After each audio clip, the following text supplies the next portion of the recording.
Hello, YouTube world. I am Tony Taylor, and I am going to tell you today as to what this channel is all about and tell you kind of my story. I do feel obligated to start off with a legal disclaimer. Unfortunately, we do live in that kind of world today. Disclaimer is I am not an attorney. I do not play one on YouTube. And I would encourage you not to get your specific legal advice from YouTube. You would probably should do that from a lawyer, as well as I am not a doctor. I do not play one on YouTube, and I would also suggest that you not get the doctor's advice completely from YouTube. And I would refer you to a doctor that is licensed. Um, Additionally, anything that I share here is going to be based upon my experiences and my working conditions. I am not going to include names. I will state that my employer is Wells Fargo, um, and we will kind of go from there. But it is not my intention to disparage. My intentions today are to explain what my working conditions are, what I'm doing about it, and how I believe we can move forward in a better way, in a better society. So that is it. So this channel is going to be dedicated to the whole purposes of organizing a union. I am very active. I am actually on the National Organizing Committee for Wells Fargo Workers United in trying to organize unions at Wells Fargo. It is a big pet peeve to me to say bring a union to Wells Fargo or something like that because the union is Wells Fargo, and so we have to identify it as that. And that's for another video. But this channel will be for those purposes, and this video is to show my why. Why did I get involved? How did that happen? And what is driving me for these purposes? Uh, so let's get some things out of the way as to my background. I am disabled. I was diagnosed with a chronic neurological disorder a number of years back, right after I had gotten COVID. I was diagnosed with it back in 2021, and it has been a long diagnosis coming. It predated COVID, but getting COVID was like pouring gasoline on a fire. It just was insane to it. So it was very catastrophic in my case. So it comes across with various physical ailments. It impacts a lot of the systems of my body, talking about cardiac, talking about pulmonary, and a lot of what it's impacting is even my psychological means. So memory, confusion. There's so many different things that we could list. I'm not going to do that. That's not really the purpose of this video. But for the capacity, I am going to say that my condition has been up and down throughout the years, and really there wasn't anything um, that brought me to an edge of psychological despair to where I thought that was going to happen until this past year, and we're going to get into that in a little bit here. But physically, I did have a lot of issues. Um, so let's flip into talking about it from my employment standpoint. I was on medical leave from Wells Fargo in 2022 The first part, I returned in July of 2022, and when I came back to a brand new manager. I've probably had, I'm guessing, five managers of my team since I joined the team in 2018. The date I'm recording this video is in January of 2024. But I probably had five different managers in that time. One of the things I told HR was I said, this is the group where managers come to die. It is a very, very large group, and it's one that um, it requires a lot of complexity to it. And unfortunately, it's just been too much for some of the managers of past. And I think, frankly, that it may be too much for one manager, period. So, all of that being said, I had a new manager. I did not know what had happened in my time on medical leave. So when we came back, we were prepared, talking with my neurologist, talking about my ADA accommodations, what she felt that I would need, what I felt I would need, me pushing back on some of the things that she said she wanted, and ultimately her saying, no, this is the only way that I'll allow it for you to come back. And some of that she pushed back on was she didn't want me to do any overtime. She was really concerned about the stress. Uh, Hindsight's 2020. Uh, Turns out she actually knew better than me. Um, but uh, yeah, so she wanted me no overtime. I had said, well, what does that mean when I'm on call? Because I could work 40 hours a week, but then be on call and need to do extra hours. And she says, well, that's another ADA accommodation then, and that's no on-call duties. And I'm like, okay. So another ADA accommodation, not uh, that I'm not going to list out all of the ones I had, but another one that was implemented there was that expectations needed to be written down. I needed the advance notice of what expectations were given to me so that I could understand them clearly. I could remember them, as I said, having issues with memory and confusion.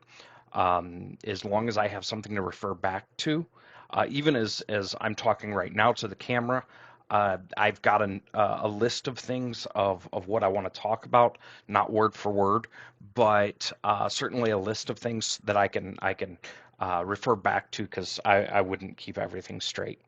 And if you have to bear with me as well, saying the uhs or the hums or something like that, because that's part of the confusion and that trying to get the stuff through.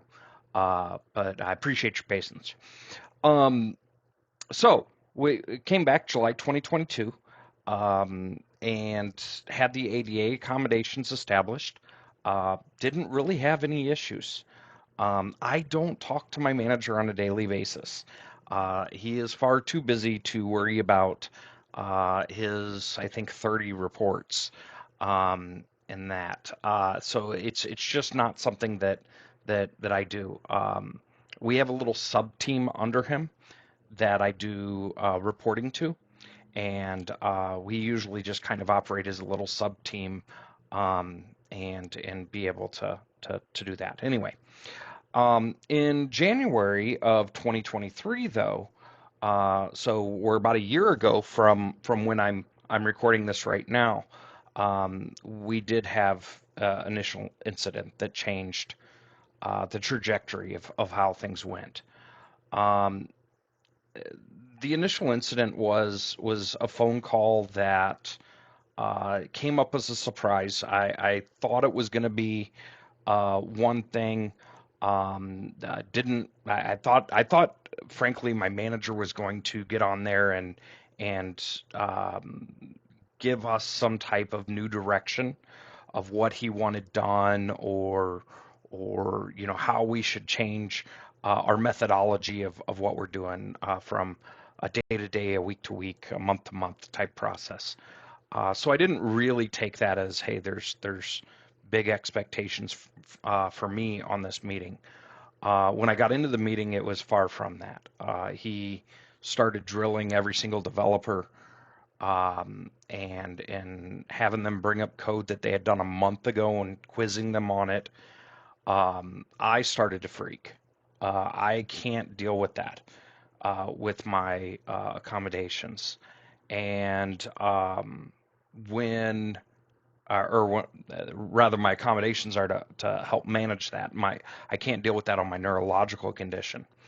So when it came to me, I put a pause on it, and I just said, can we just stop for a second? And I said, am I expected to know what I did a month ago? Because I don't know what I did last week, let alone a month ago. Do we need to make notes on a daily basis as to what we're doing?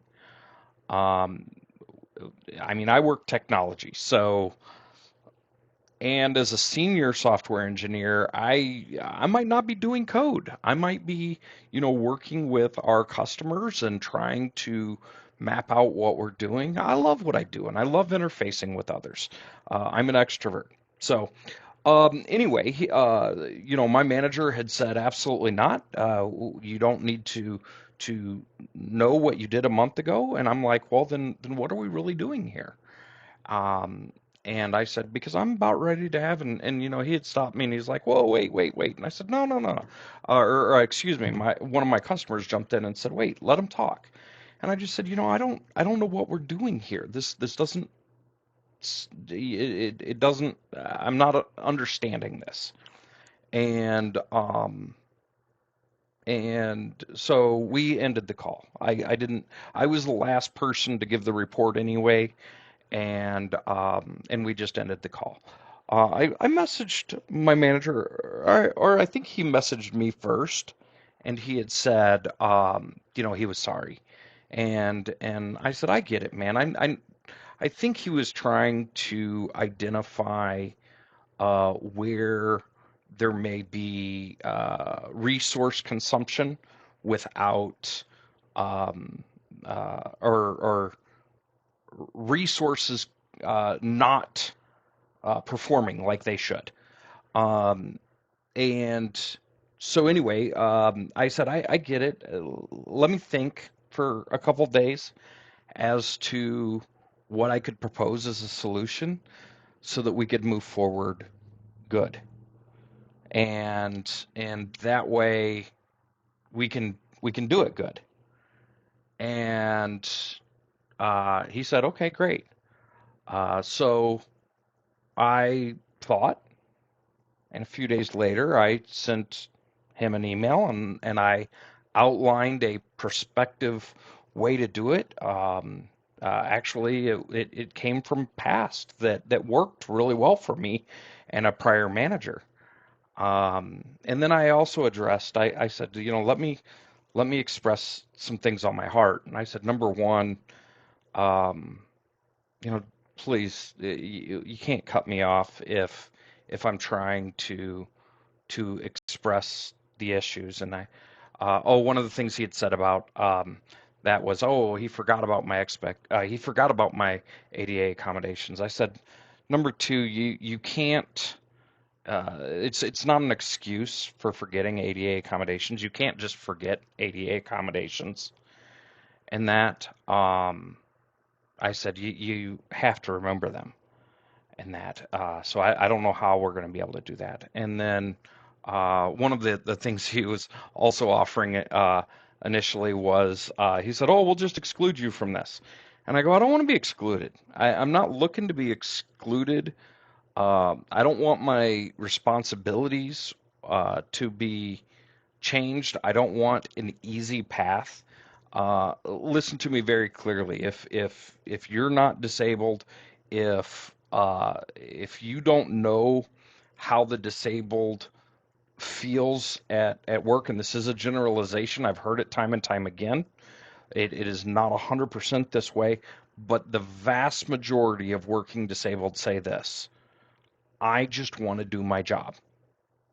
They don't want to be treated differently. They don't want, well, everybody else has to do 50 a day and you only have to do 10. No, we don't want that. We want to have to do 50. Okay?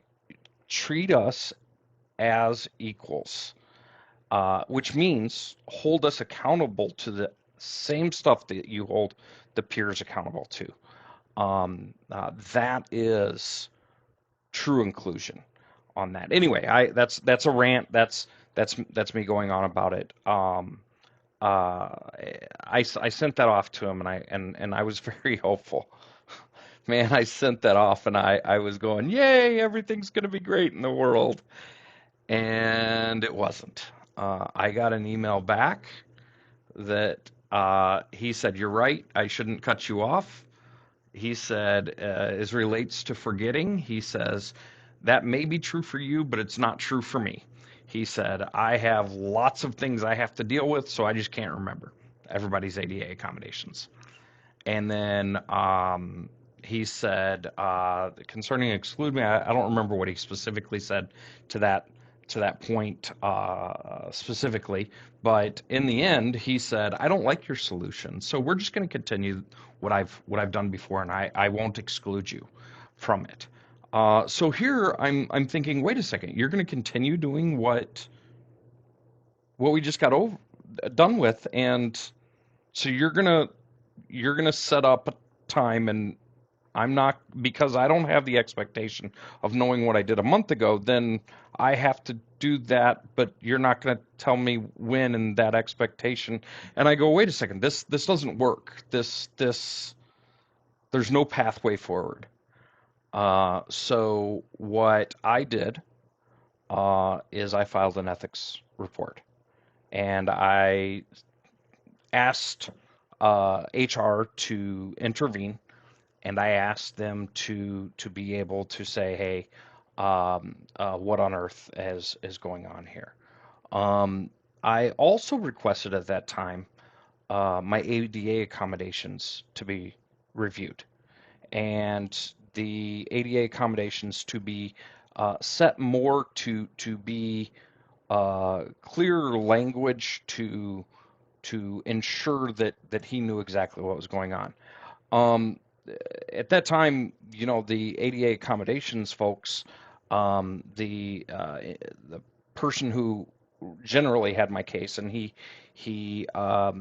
looked at it with a manager, and both of them said, I don't see any reason to update your ADA accommodations. Your ADA accommodations are clear, and your manager just needs to follow them." So they closed the ticket with stating that they were going to counsel my manager on better ways to do it. Um, so that was for the ADA. The ethics report continued going for a little bit. Um, the In February, Uh, since I work technology, there's code we develop in a development environment, which is not the user interface that we have for our customers. So and it goes through what we call a software development lifecycle, to where we have these stages that it goes through for testing and for all of this, and then it gets launched to production. Which what that means is it's now in the interface of production. So if there's any issues, then we need to know about it ASAP so we can fix it. We can roll it back. We can do whatever we need to, and we do these on weekends. February, my manager sent out an email to the entire team and said, if you have code going into production, if you've written the code and it's made its way to that stage to be able to be installed, then I want you on the call. Hey, completely reasonable. That is a phenomenal type thing. So the first thing I wanted to do is, how long is that call going to take? Because I know that my neurologist has uh, uh, I say this lovingly, but has beaten me up enough to say that I shouldn't be doing more than 40 hours a week. I shouldn't be doing on-call duties and that. So I said, how long is the call going to be? I want to find out where I can kind of trim my hours during the work week to be able to use them on the weekend and that. And my manager intervenes and says, "Oh, we'll just exclude you. You don't have to come. Except if there's an issue, we're going to call you, so you need to be available." And I'm sitting here going, "Wait a second, wait a second. Okay, so first of all, you're going to exclude me again. We've already dealt with this last month on the aspect of you can't exclude me from things. That is that's a violation of the inclusion issues in that, which I won't make a statement of law. I'm not a lawyer, so I'm not going to make a statement of law saying it violates the ADA. I'll leave that for lawyers and judicial process to decide. But um, that it's wrong, at least in principle. So you can't exclude me. And I go, I need to be on that call. But even in your wording, you wanted me to do the 40 hours, but then you wanted to put me on call. And you calling me if there was an issue with my code would make me freak out because I don't know the background. I don't have the expectations. And now I'm put in front of it's just insane. So we had that whole debacle in February. In March, huh, in March, my wife was 7 months pregnant, and it was a tough month. And she had a high risk pregnancy, and there's a lot of factors that played into that that I'm not going to go into, frankly. And lo and be the bottom line of this is that my manager, I had uh, emailed my manager and I had said, I'm not going to, I will not violate policy and I will not lie for you. Because on two different issues, the way the conversation was going very much sounded like on one that we can violate policy if we want, and then on another, he flat out told me when he called me one day, he said, if somebody asks you, don't tell them. And I'm like, so if I'm backed into a corner, well, here's the news flash. No one asked me, so I didn't have to lie. I wasn't presented with that opportunity, but it really bugged me, and the integrity that I have says I don't want to be put in that situation. So I wanted it to be very clear with him that when he says, if someone asks you this, then and I said, no, that ain't gonna happen. I'm going to be honest whenever it's needed. So that whole debacle went, and you know what? April 1st, yippee! I know it's April 1st, April Fool's Day, but that's when my third son was born, or third child, second son. But you know, great. I have parental leave. I'm grateful that Wells Fargo has amazing parental leave. I will say that. And and I was just glad that the pregnancy was over, that now we can spend time. At least that's what I thought. Unfortunately, about a week later, maybe a little bit more, HR calls me, ADA accommodations. So they call me and they say, hey, we need to completely redo your ADA accommodations. And I said, why? And they said, well, we got a call from investigations on your incident, your ethics report. And I go, okay. I said, but we've already looked at the ADA accommodations. They were fine in January. Why do we need to re-examine? What has changed in the past 3 months that has now made this to where they're no longer sufficient? And there was a lot of back and forth and nastiness coming from one of the people in HR.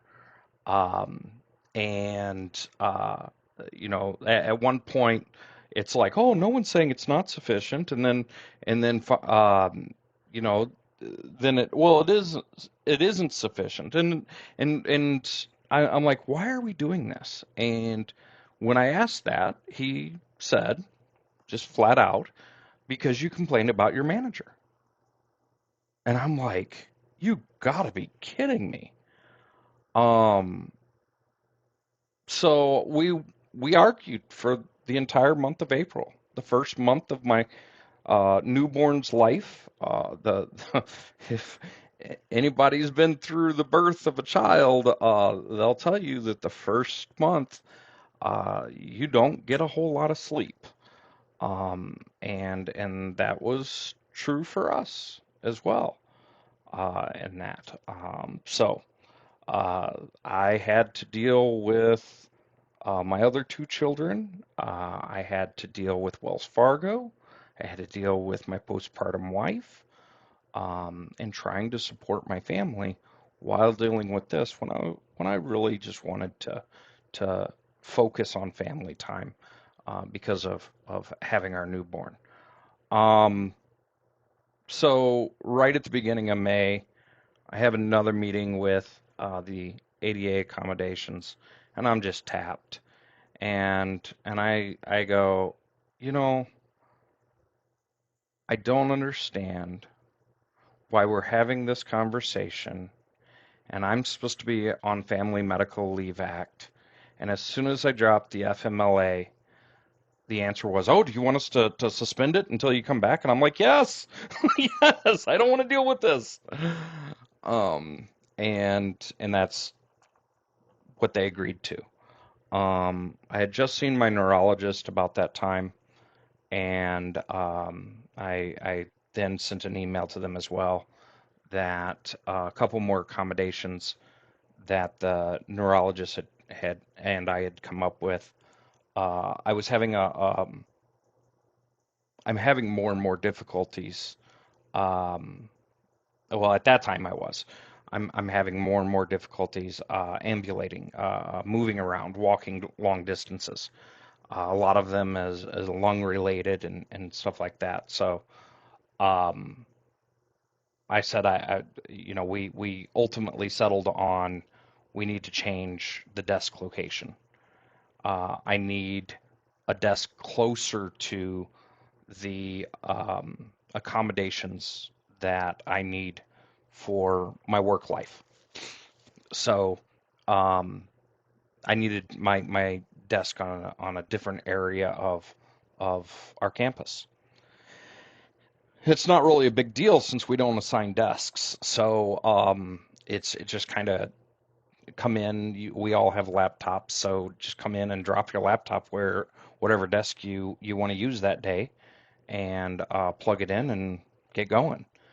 It's not that big of a deal. So I don't know why we couldn't do that, but uh, we asked for that one. I also asked for an ADA accommodation for training to be given to me. Training was said at the beginning of 2023 that we anything that was not related to specifically assigned to me by the company needed to be done on our own time. But then it was also said that we're migrating to new systems and we need to learn those new systems, and those new systems cannot be done on company time. Well, if that's going to be the case, then that puts me over my work hours, and that's kind of what happened. So, So I asked for ADA accommodation for training and that. So um, I left it alone until I returned. You know, just let it be and have some good time with my family. So the rest of May, um, June, um, first half of July, really invested in my family, and it was I really saw a big difference, of my condition even improving. Just the lack of stress. Stress does impact my condition, and that um, much like stress impacts, cardiac issues. Um, so um, in July, I did return to work. Excuse me, kind of jumping up here a little bit. Need to reposition, but in July, I returned to work. I was given a mid-year review that I missed the whole mid-year review process, being out on parental leave, and I came back, and literally within my first week, I was given the results of it, and the results were I'm not a team player, and I need to follow the policies and procedures. When my manager had read that to me, he says, I need to follow the policies and procedures whether I like it or not. And I say, well, I don't understand that because I think I'm a big team player. And I am so risk averse that if anything, I have challenges with my team because I am such a policy and procedure person. Keep this in mind. This was one of the things back in March that I said I'm not going to violate policy and procedure. Uh, I won't do that. So it's very odd. So when I am talking to my manager in the mid-year review and I say, "What on earth do you mean by this?" Um, Virtually, I mean, I'm paraphrasing what he said. He basically said one of the issues is the ethics report that you put in. I think he referred to it as the call that we were on in January. And I'm like, wow, okay, you're literally saying this. Um, and then the other side of it um, was he said, and I know that you're trying the policies and procedures. It was you're trying to convince people to buck the system, and even outside of the team. And I'm going, well, the only thing that I can think of is my activity on LinkedIn, which had started to be working with um, Wells Fargo Workers United, to get uh, us together to unite as frontline workers to be able to establish a union presence at Wells Fargo to say, hey, we want to become a union, and that way we can have some a seat at the table, really. So that's the only. I mean, I don't really deal with people outside of our team much. This is not that. So that's the only reference that could have applied to on that. So uh, September, I continue to go through the stuff with ADA accommodations, trying to just get this stuff dealt with, and I want them to leave the accommodations that I got in August of 2022. That's when they were established. I just want them to leave that stuff alone. It was fine when it was established. It was fine in January, but they're still fighting on it. And I'm still sitting here going, I don't want to do this. I don't want to do this.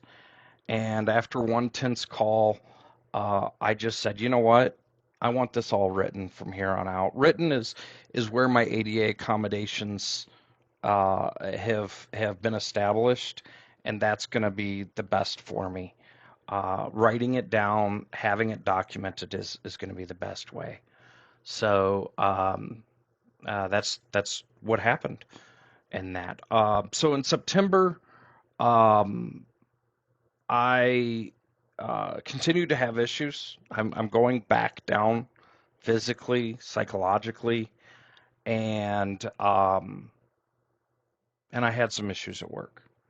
I'm not necessarily going to go into them, but my wife is my primary caregiver, and she is the one who knows how to deal with whatever issues I have. If I need certain accessibility tools that which we do have, she can get me them if I don't have them. Um, if um, if anything were to happen, such as my blood sugar would to would be to change, or my heart would be off, she knows my condition enough to know what we need to do. So I continued, going through, and then in September, my neurologist said, work from home. I told her, I said, these are the things that are going on, and she just said, work from home. And so I did. I immediately started working from home. Um, and but mid-October, I was so far off that I just crashed. I just that my condition was so far gone that I could not keep going. And again, I'm not going to go into granular detail with that. I don't think that would serve anybody's benefit to do that. But I crashed, and it ultimately put me in the ICU for a couple days. I was in the hospital for about a week and a half before I was ultimately discharged.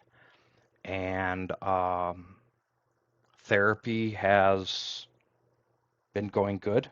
It's going slow, um, but it is still a struggle, a lot. I have actually been moving a whole lot better, even especially in the past month, than I have in a while. Um, I do have some bad times, um, and I don't want to pretend that.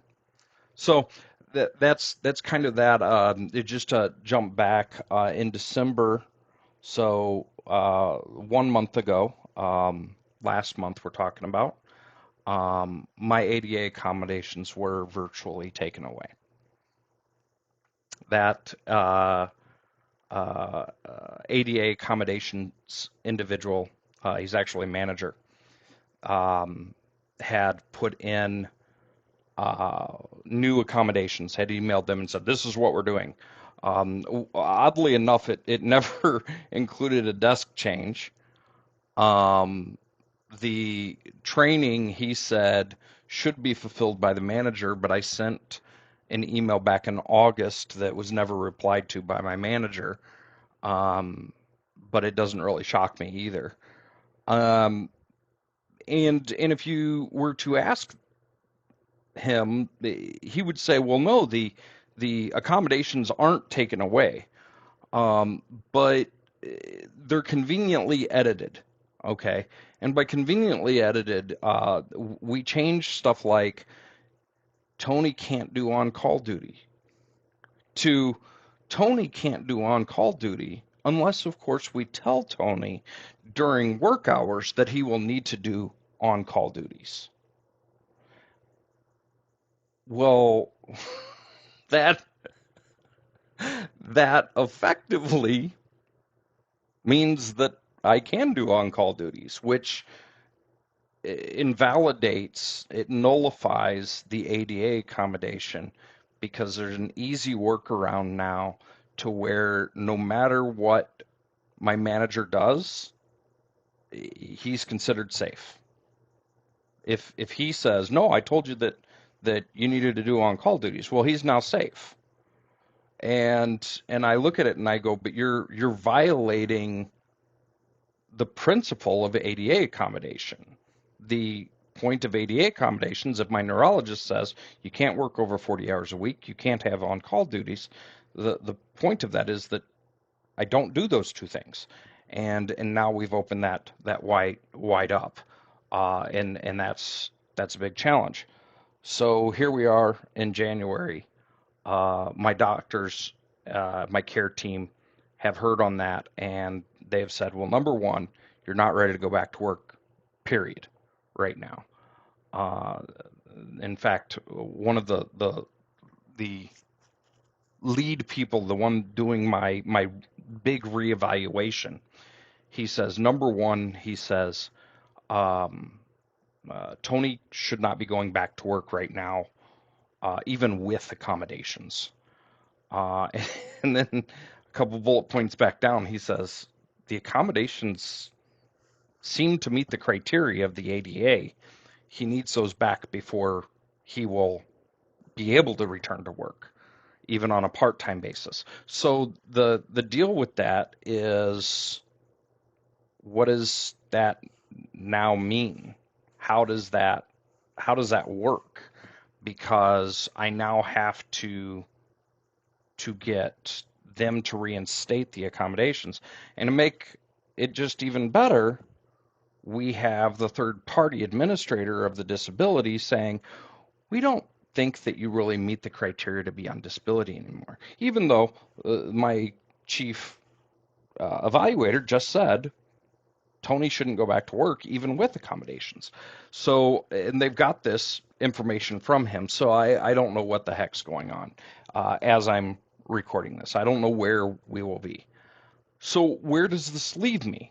Well, it leaves me with going, honestly, I'm pretty jaded with with working with the company, trying to resolve issues with the company. Um, there was one thing I had heard in my ethics report. The investigator had called me at one point and said, "I need you to speculate on who was on the call."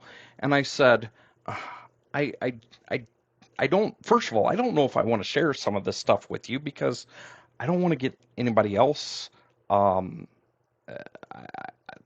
Retaliation is a huge fear, and if I bring somebody else into this, it's that's going to be difficult because that they're going to now be put in that uncomfortable situation. Well, what I'm told in that is, that if you don't comply with an investigation, then that is against policy, and you can be fired for that. And I'm like, so I'm being threatened for opening up an ethics report, um, and trying to protect my peers. It's really crazy. It's really crazy. This is why I feel we need to form a union. We as frontline employees, team members, we need to be able to band together. Um, these major dysfunctions in the organization is not going to be an easy fix.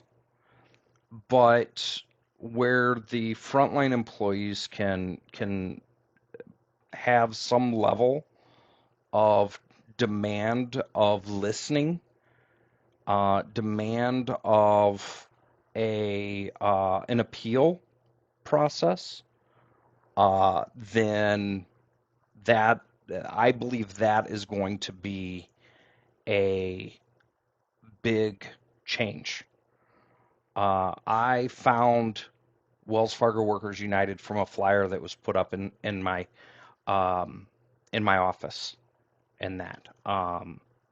And I was sketchy. or I was leery and trying to be able to give my information. Was it going to be kept confidential?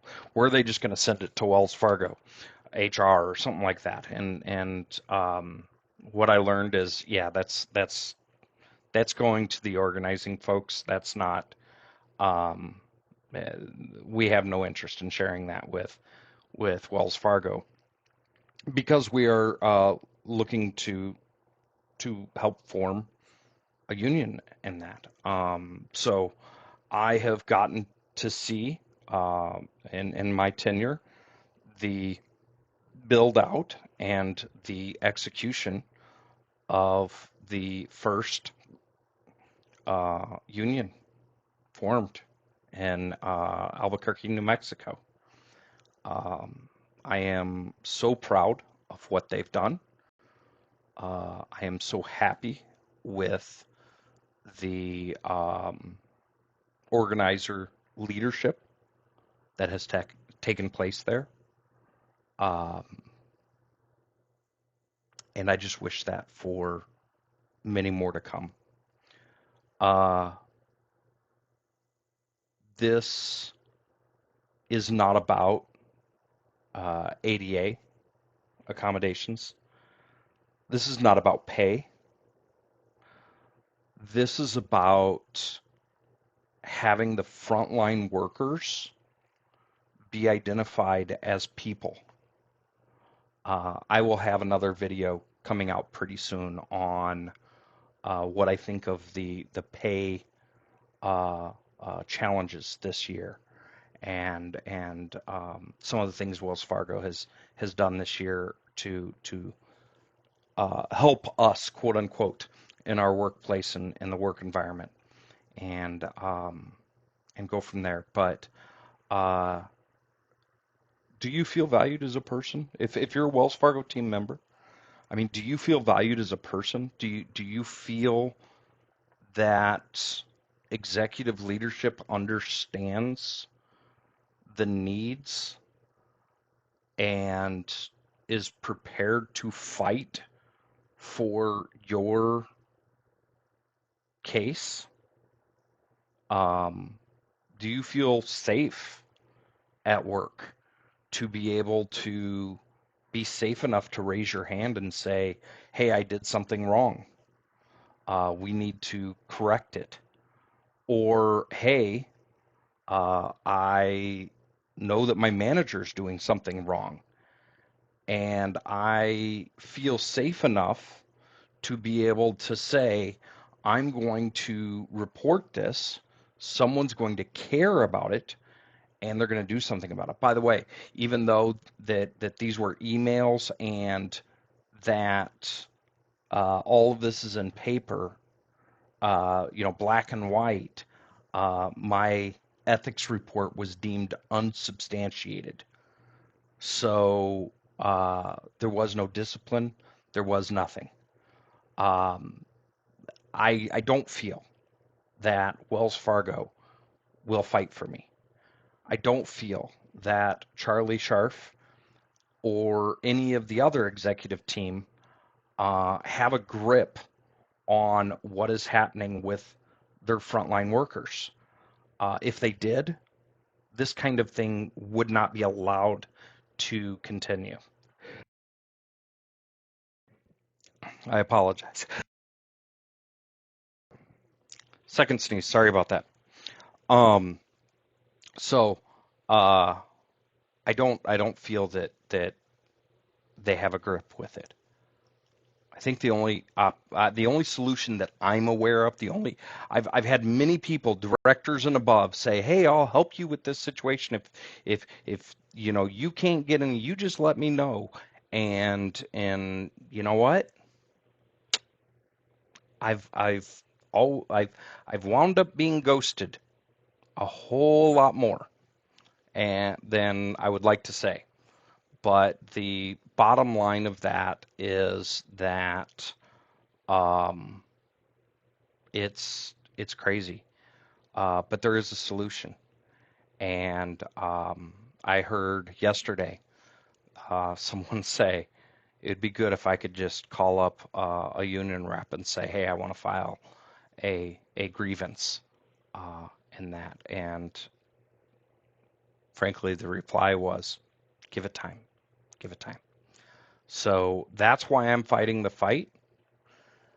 I encourage you to engage. You can engage by coming and joining the organizing efforts. You can go to betterbanks.org/WFWU, Wells Fargo Workers United is what that stands for. Um, or you can engage by having conversations. And I welcome those conversations of even people that may disagree and may say, this is not the way to go. I'm happy to have those conversations and happy to have the conversations of why I feel the way I feel, um, what some of the popular myths are about the situation, but we can certainly go from there. But until next time, cheers, and hope that you stay tuned and get some great value out of this. Take care.